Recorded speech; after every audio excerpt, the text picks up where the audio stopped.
အားလုံးပဲမင်္ဂလာပါ touch ပိုင်း AB ကနေပြန်လဲကြိုဆိုလိုက်ပါတယ်ဒီကနေ့တော့ကျွန်တော်တို့ကွန်ပျူတာအခြေခံအကြောင်းကိုစတင်ပြီးတော့လေ့လာကြမှာဖြစ်ပါတယ်ကွန်ပျူတာဆိုတာကကျွန်တော်တို့လက်ရှိမှာပေါ့နော်လက်ရှိမှာကျွန်တော်တို့မသုံးမဖြစ်နေရာတိုင်းမှာတွေ့နေရတယ်ကျွန်တော်နေရာတိုင်းမှာအလုပ်တိုင်းမှာကျွန်တော်ကွန်ပျူတာကပါနေရတယ်ပေါ့နော်အဲ့တော့ကြောင့်ကျွန်တော်တို့မိတ်ဆွေတို့ကကွန်ပျူတာအခြေခံကိုကြွကြွတင်လာတက်မြောက်ထားမယ်ဆိုရင်လုပ်ငန်းဝင်တွေဝင်တဲ့အခါမှာပေါ့နော်လုပ်ငန်းဝင်တွေဝင်တဲ့အခါမှာကျွန်တော်တို့လိုတဲ့ကူနဲ့အလုပ်တွေရမယ်ပေါ့နော်ဒါကြောင့်မို့ကျွန်တော်တို့ဒီကွန်ပျူတာအခြေခံသင်ခန်းစာလေးကိုအခါမဲ့မျှဝေရခြင်းဖြစ်ပါတယ်ဒီသင်ခန်းစာလေးမျှဝေရတာတခြားဘယ်ပုံကိုမှကျွန်တော်ထိခိုက်စေလိုတဲ့ရည်ရွယ်ချက်နဲ့မျှဝေတာလည်းမဟုတ်ပါဘူးကျွန်တော်တို့နိုင်ငံသားတွေတက်စေခြင်းနဲ့စေတနာတစ်ခုတည်းနဲ့ကျွန်တော်တို့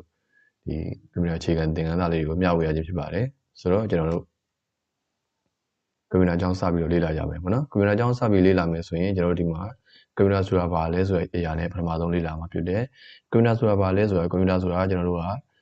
မှတ်သားထားမှာစက်ပစ္စည်းတစ်ခုဖြစ်တယ်လို့ပဲမှတ်သားထားလို့ရပါတယ်ဥပမာမိတ်ဆွေတို့ဘဝဝင်ကြီးကြည့်မယ်ဆိုရင်ကျွန်တော်တို့ရေစုပ်စက်တွေရှိမယ်ပြီးရင်ရေစုပ်တဲ့မော်တာမျိုးတွေရှိမယ်ပေါ့နော်တခြားစက်ပစ္စည်းတွေရှိအောင်မယ်ပေါ့နော်မော်တော်ဆိုင်ငယ်တို့ဒါတွေကလည်းစက်ပစ္စည်းတွေပဲလေနော်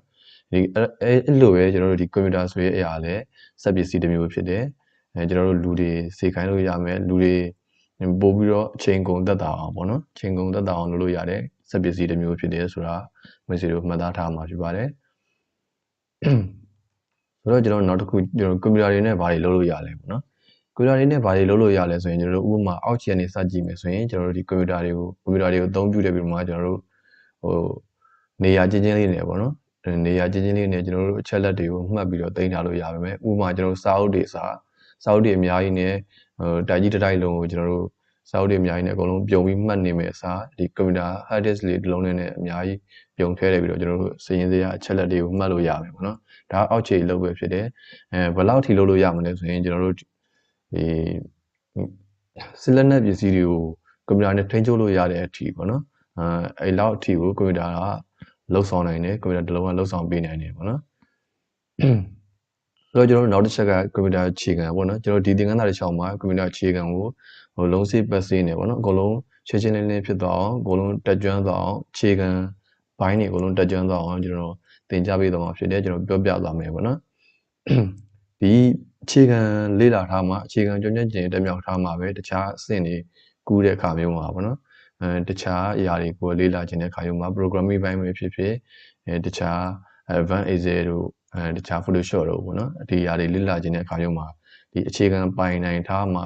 ကျွန်တော်လွယ်ကူနဲ့လေ့လာလို့ရမှာဖြစ်တယ်အဲ့ဒီကြောင့်ကျွန်တော်အခြေခံနေစပြီးတော့ကျွန်တော်အခါမဲ့မျှဝေပေးတာပေါ့နော်ဒီသင်ခန်းစာတွေကတော့အခါမဲ့မျှဝေပေးတဲ့သင်ခန်းစာတွေဖြစ်ပါတယ်ဆိုတော့ကျွန်တော်တို့ကွန်ပျူတာတစ်လုံးဖြစ်ဖို့အတွက်ဘာတွေလိုအပ်မလဲဆိုရင်ကွန်ပျူတာတစ်လုံးဖြစ်ဖို့ဆိုရင်ကျွန်တော်ဒီမှာ hardware တွေလိုမယ်ပြီးရင် software တွေလိုမယ်နောက်ထပ် operating system တွေလိုမယ်ပေါ့နော် hardware ဆိုတာကတော့ကျွန်တော်တို့ဘယ်လိုမှတ်သားထားလို့ရမလဲဆိုရင်လက်နဲ့ထိတွေ့ကင်လို့ရတဲ့အရာမှန်သမျှကိုကျွန်တော်တို့က hardware လို့ခေါ်တယ်ပြီးတော့ software ပေါ့နော် software ဆိုတာကကျွန်တော်တို့စရင်းစရာတွေမှတ်တာပဲဖြစ်ဖြစ်ပေါ့ဗျာစရင်းစရာတွေမှတ်တာပဲဖြစ်ဖြစ်ပြီးတော့စာတွေသိမ်းတာပဲဖြစ်ဖြစ်ပေါ့နော်တခြားဒီလိုမျိုး presentation ရှုပြချင်တာပဲဖြစ်ဖြစ်ဒီ software တွေနဲ့ပဲလုပ်တယ် software ဆိုတာကတော့ကျွန်တော်တို့ထိတွေ့ကင်လို့မရဘူးဒါပေမဲ့တကယ်အလုပ်လုပ်တာဒီ software ကနေမှာကျွန်တော်တို့software တစ်ခုရှိမှသာလျှင်အလုပ်လုပ်လို့ရမယ်ပေါ့နော်ကျွန်တော်အဲ့လိုမှတ်သားထားလို့ရတယ်ပြီးတော့ operating system ပေါ့နော်နောက်တစ်ခုက operating system ဆိုတာကကျွန်တော်တို့ဆက်လက်ပတ်မှုစနစ်လို့ခေါ်တယ်ကျွန်တော်တို့ဘာမှလို့ဒါရဲ့အဓိပ္ပာယ်ပြန်မယ်ဆိုရင်ဆက်လက်ပတ်မှုစနစ်လို့ခေါ်တယ်ဆက်လက်ပတ်မှုစနစ်ဆိုတာကကျွန်တော်ဥပမာမိတ်ဆွေတို့ကရေစိုးစက်တစ်လုံးရှိမယ်ဆိုပါစို့ရေစိုးစက်တစ်လုံးရှိမယ်ဆိုပါဆိုရင်ရေစိုးစက်ကအင်ဂျင်ရှိမယ်ဗျာနောက်ထပ်ပန့်ဆိုတဲ့အရာရေစုပ်တင်တဲ့အရာရှိမယ်ဒီအင်ဂျင်နဲ့ပန့်နဲ့တွဲပြီးတော့လုပ်ဖို့အင်ဂျင်နဲ့ပန့်နဲ့တွဲပြီးတော့ရေတင်ဖို့ဆိုရင်ကျွန်တော်တို့ဆက်လက်ပတ်မှုစနစ်လိုအပ်တယ်စက်ကြီးကလဲပတ်နေဖို့လိုအပ်တယ်ပေါ့နော်ဒီလိုပဲကျွန်တော်တို့တခြားဥပမာကျွန်တော်တို့လျှက်စစ်မီထွက်ချင်တယ်ဆိုပါဘူးဗျာလျှက်စစ်မီထွက်ချင်တယ်ဆိုရင်ကျွန်တော်တို့ဒီမှာအင်ဂျင်ဆိုတဲ့ဆက်တစ်လုံးလိုအပ်မယ်အင်ဂျင်ဆိုတဲ့ဆက်တစ်လုံးလိုအပ်မယ်ပြီးတော့ဘာလိုအောင်လဲဆိုရင်ကျွန်တော်တို့လျှက်စစ်မီထွက်မယ်ဒိုင်နမိုဆိုတဲ့အရာလိုတယ်ပေါ့နော်အဲ့လိုမျိုးအင်ဂျင်ရဲ့ဒိုင်နမိုရဲ့ရှိမယ်ပြီးတော့ဆက်ကလည်းလဲနေမှာပဲကျွန်တော်တို့လျှက်စစ်ထွက်မယ်ပေါ့နော်ဆက်ကမလဲဘဲနဲ့ရက်သွားပြီဆိုရင်လျှက်စစ်မထွက်ဘူးပေါ့နော်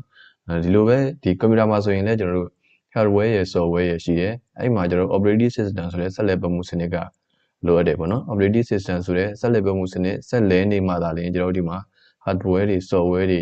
တွဲပြီးတော့လုပ်လို့ရမယ်ပြီးတော့ကျွန်တော်တို့လိုချင်တဲ့အချက်လက်တွေကျွန်တော်စရင်းစားတွက်တာပဲဖြစ်ဖြစ်တခြား video edit တွေလုပ်တာပဲဖြစ်ဖြစ်တခြားပေါ့နော် program တွေရေးတာပဲဖြစ်ဖြစ်ဒီလိုမျိုးလုပ်လို့ရမယ်ပေါ့နော်ဒီက operating system တခုရှိနေမှသာလေ hardware နဲ့ software ကတွဲပြီးတော့အလုပ်လုပ်မယ်ပေါ့နော်ဟုတ်ကဲ့ဒီနေ့တော့ဒါအခြေခံ intro လေးပြောခဲ့တာဖြစ်ပါတယ်နောက်နေ့တော့ကျွန်တော်တို့ဘယ်အရာတွေအကြောင်းသွားရမလဲဆိုရင် hardware device တွေအကြောင်းကိုသွားပြီးတော့လေ့လာမှာဖြစ်ပါတယ်ဟုတ်ကဲ့ဒီသင်ခန်းစာတော့ဒီလောက်ပါပဲအားလုံးပဲစေမကြလိမ့်မယ်လို့မျှော်လင့်ပါတယ်အားလုံးကိုကျေးဇူးများကြီးတင်ပါတယ်